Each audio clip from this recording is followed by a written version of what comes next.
তো দেখতেই পাচ্ছ কেটিএম ডাউক নিয়ে বেরিয়ে পড়লাম ডাউক নিয়ে, মানে কেটিএম ডাউক নিয়ে মানে সাইকেল নিয়ে আর কি যাচ্ছি, তাই বলে দিলাম কেটিএম ডাউক।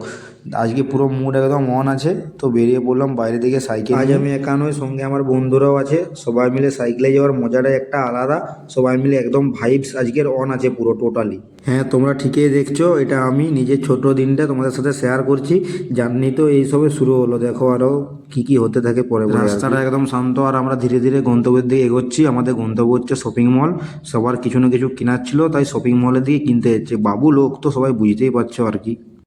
তো গাই দেখতেই পাচ্ছ, শেষ পর্যন্ত শপিং মলে ঢুকে পড়লাম। আজকে একটু ঘুরবো আর দেখবো কি কি নতুন এসছে। যদি কিছু মন চায় তবে কিনবো আর কি। তো ভাবলাম তোমাদের একটু ঘুরিয়ে দেখাই।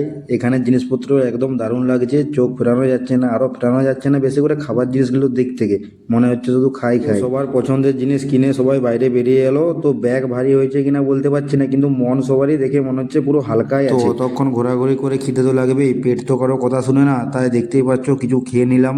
খাবারগুলোর যা টেস্ট পুরো অসাধারণ, মানে তার কোনো জবাব নেই আর কি। ভালোই লাগছে। সো গাই পেট ভরলো, এখন ফেরার পালা। রাস্তার আবারও নিজের মতো শান্ত এবং প্রচুর অন্ধকার।